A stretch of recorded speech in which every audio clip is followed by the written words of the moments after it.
Hello everyone, and welcome to my Young and the Restless Official 24 channel. I hope everyone is having a wonderful day. Before we begin, please hit the subscribe button and give this video a thumbs up. The walls of the Abbott mansion seemed to tremble with the force of Claire's fury. In that single moment, every suppressed emotion, every ounce of betrayal and heartache she had buried deep within her, came flooding to the surface like a tidal wave. The evening had begun with an eerie calm. Kyle had asked her to meet him privately, claiming he wanted to clear the air and put an end to the tension that had been suffocating them both for weeks. But Claire, still haunted by the memories of his deception, walked into the room already on edge, her eyes burning with restrained rage.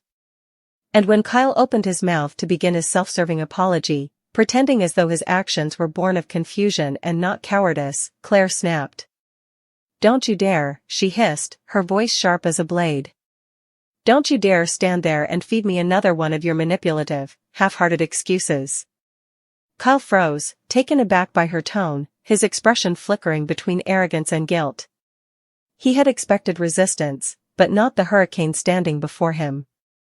"Claire, I just wanted to explain," he began, but she cut him off before he could even shape the rest of his lie. "Explain what?" she demanded. "How you ran straight into my uncle's arms to sell him out for power. How you stood by while I was humiliated and isolated just to protect your image. You're not a man, Kyle Abbott, you're a cowardly rat." The venom in her words was almost palpable, and for a brief second, even Kyle's notorious composure faltered. He tried to reach for her, his voice softening into that familiar, manipulative tone he used to charm his way out of every disaster. "Claire, I never meant to hurt you. I was under pressure, Victor, Jack, even Summer, everyone was pulling me in different directions. I didn't know what to do." But Claire laughed, a hollow, bitter sound that sliced through the tension like a razor. "You didn't know what to do? Oh, please. You knew exactly what to do. You just didn't have the courage to do it." Every word she spoke seemed to hit him harder than the last. For months, she had believed Kyle's promises, his declarations of loyalty, and the illusion that he saw her as more than a pawn in the corporate wars that raged between the Abbotts and the Newmans. But now, standing in the wreckage of everything they had once shared, Claire realized that Kyle's heart had always belonged to himself, to his ambitions, his fears, and his desperate need for validation. "You had a choice," she said, her eyes glistening not with weakness, but with the strength of a woman who had finally reclaimed her power. "You could have stood up for me. You could have trusted me. But instead, you lied, you schemed, and you let me walk straight into Victor's trap without so much as a warning. Do you know what that makes you, Kyle? Not a victim. Not a hero. A rat. A cowardly, spineless rat who hides behind family names and excuses." Kyle tried to protest, but the look in her eyes silenced him. There was no love left there, no trace of the tenderness that had once defined their connection. The Claire standing before him now was transformed, strong, resolute, and unafraid to sever the toxic bond that had held her captive for far too long. "You think power is everything," she said quietly, her voice trembling only slightly. "But you'll never understand what real power is.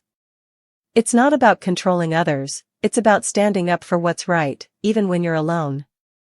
And that's something you'll never be capable of." Kyle's jaw tightened, anger beginning to replace the guilt. "You think you're better than me?" he snapped. "You've played your own games, Claire. You've used people too. Don't pretend your hands are clean." But Claire didn't flinch. Instead, she took a step closer, her gaze unwavering. "The difference is, I own what I've done," she shot back. "I fought my way out of darkness. I faced the truth, no matter how ugly it was. You, on the other hand, lie even to yourself. You can't stand the thought of being vulnerable, so you hide behind your ego and call it strategy." Silence stretched between them, heavy and suffocating. Then, as if struck by an invisible force, Claire's expression softened, but only for a moment. "There was a time I believed in you," she admitted. "I thought there was something worth saving. But I was wrong. You're just like every other man who hides behind his last name, thinking it gives him the right to play with people's hearts. She paused, her next words carrying the weight of finality. But I'm done playing your games. I've made my choice. My heart belongs to Holden. Kyle's eyes widened at the name, the jealousy flashing across his face unmistakable. Holden, he repeated, disbelief dripping from every syllable. That guy? You can't be serious. But Claire's confidence only grew. Oh, I'm very serious, she said, her tone calm and resolute. Holden has done more for me in a few weeks than you ever did in all the time we were together. He doesn't try to control me, he doesn't lie to me, and he doesn't make me feel like I'm a pawn in some sick corporate chess game. He sees me, Kyle. The real me. And that's something you'll never be able to do. The declaration hit Kyle like a physical blow. For the first time, the mask of superiority cracked. You're throwing everything away for him? He demanded, desperation creeping into his voice. You don't even know him, Claire. He's using you. But Claire shook her head, her golden hair catching the light as she turned away from him. No, Kyle. You used me. Holden believes in me. Her words lingered in the air like a haunting melody, and for a brief moment, even Kyle seemed to realize the truth. The confrontation had been brewing for days, ever since Holden had stood up to Kyle at society, refusing to let him twist Claire's name into scandal. That moment had been a turning point for her, the first time she'd seen a man risk everything not for power, but for integrity. Holden had no corporate empire to hide behind, no legacy to protect. All he had was his word, and to Claire, that meant everything. As she stood before Kyle now, every memory of Holden's quiet strength rushed back to her, the way he had looked at her when she was at her lowest, the way he had believed in her when no one else would. You want to talk about loyalty? She asked, turning back to Kyle. Holden was loyal to me when it cost him everything. He didn't walk away when things got complicated. He stayed. You? You ran. You hid. You let me take the fall for your mistakes because you were too afraid to face Victor or Jack. That's what separates you two. He's a man. You're just a boy who plays at being one. Her words left Kyle speechless. His hands trembled slightly, the anger boiling beneath his skin threatening to spill over. You'll regret this, he muttered, his voice low and bitter. But Claire only smiled, a sad, knowing smile that told him she had already made peace with her choice. Maybe, she said softly. But at least I'll regret it on my own terms.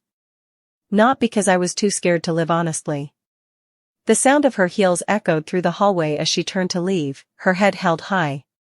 Each step she took away from him felt like a victory, like the first breath of freedom after being trapped underwater for too long. Behind her, Kyle stood frozen, surrounded by the ghosts of his own making. For the first time in his life, he had no clever words, no corporate spin, no one to blame but himself.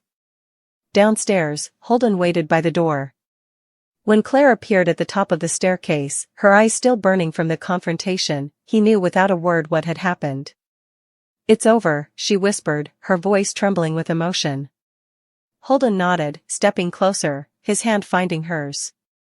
Then let's start fresh, he said quietly. No lies. No games. Tears welled in her eyes as she nodded, the weight of the past beginning to lift. For the first time in what felt like forever, she felt safe, seen, not as someone's pawn or problem, but as a woman capable of choosing her own destiny. As Kyle stood alone in the room above, the sound of the front door closing echoed through the Abbott house like the final toll of a bell. It was over. Claire had walked away, and this time, there was no bringing her back. He looked around the empty room, his reflection staring back at him from the window, haunted, hollow, and broken. For years, Kyle Abbott had believed he could control every outcome, manipulate every person, and always come out on top. But in that moment, staring at the empty doorway where Claire had stood, he realized he had lost something far more valuable than his pride. He had lost her respect.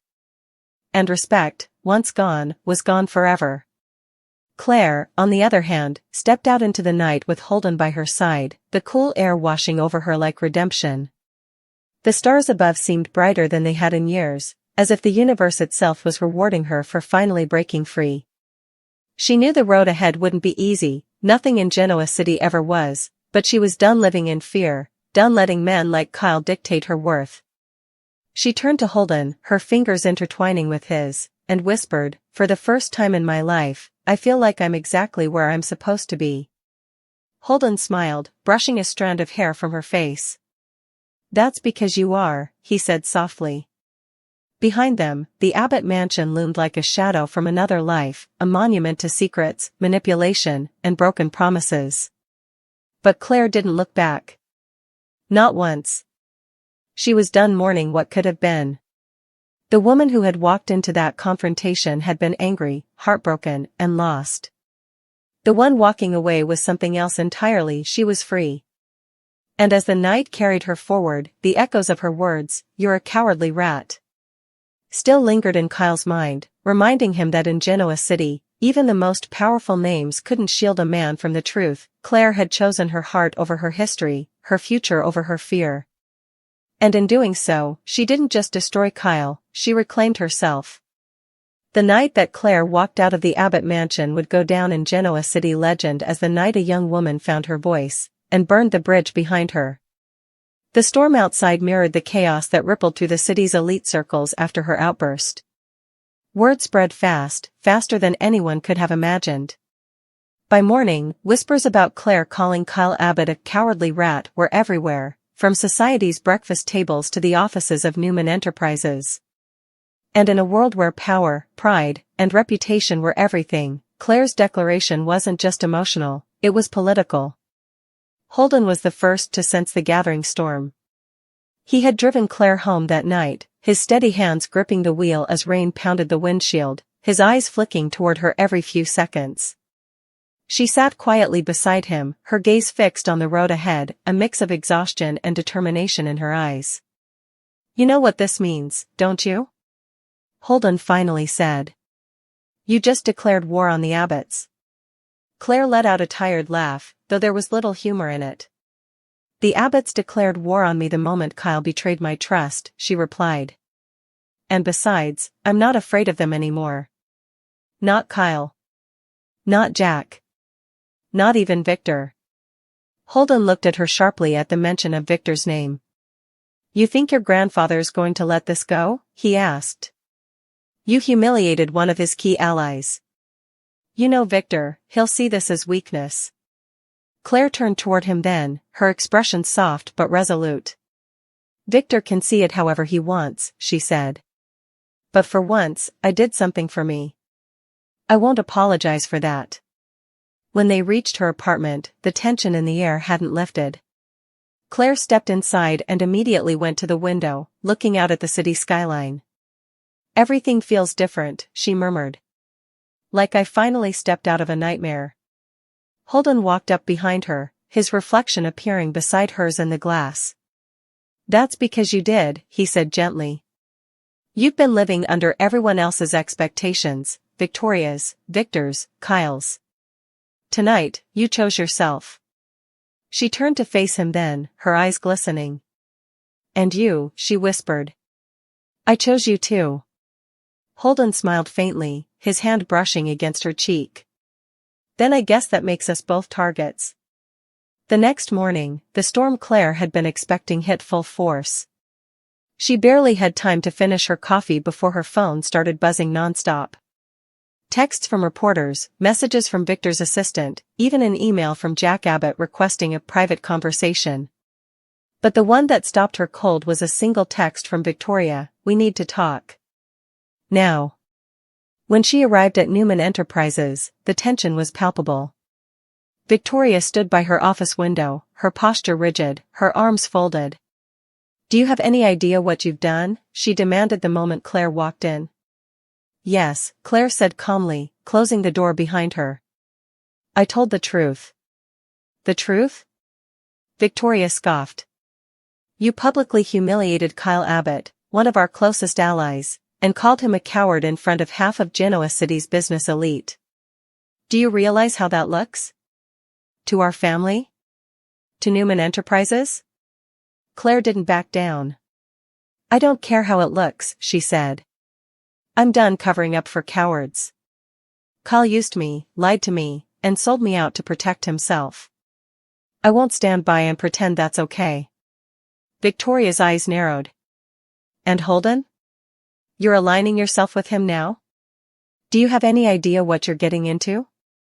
Claire took a deep breath. Holden has been nothing but honest with me. He's the only one who hasn't tried to manipulate me or turn me into some corporate puppet. Claire, Victoria said sharply, you're being naive. Holden doesn't have our resources, our protection. He's reckless, impulsive. And real, Claire interrupted. He's real, Mom. Something this family seems to have forgotten how to be. For a long moment, silence filled the room. Victoria stared at her daughter, seeing flashes of herself at that age, defiant, passionate, unwilling to be controlled. But there was something else in Claire's eyes that unnerved her, conviction. You sound just like I did when I went against your grandfather, Victoria said quietly. And it nearly destroyed me. Claire stepped forward, her voice softer now. Maybe it did. But it also made you who you are. And maybe it's time you remembered that. Victoria's lips pressed into a thin line. You're playing a dangerous game, she warned. Victor doesn't forgive easily. If he thinks Holden is a threat, he can take his anger out on me, Claire said firmly. I won't let Holden suffer for something I did. Victoria looked at her daughter with a mix of pride and fear. You really love him, don't you? Claire nodded. With everything I have. Across town, at Jabot, the fallout from the confrontation was unraveling in its own way. Kyle sat in his office, his eyes bloodshot from a sleepless night. The echoes of Claire's words, cowardly rat, kept replaying in his mind. No matter how hard he tried to focus on work, he couldn't escape them. Jack walked in without knocking, holding a folded copy of the Genoa City Chronicle. The headline read, Claire Newman explodes at Kyle Abbott, public showdown shakes Genoa City's power families. Jack tossed the paper onto Kyle's desk. Care to explain this? Kyle groaned, rubbing his temples. She blew up. I tried to make peace, but she twisted it into a scene. Jack arched an eyebrow. So you're the victim now? Dad, you weren't there, Kyle snapped. She accused me of betraying her, called me names, and then ran straight into Holden's arms. She's lost it. But Jack wasn't convinced. Kyle, I warned you about underestimating Claire. She's a Newman, she's got Victor's fire and Victoria's ruthlessness.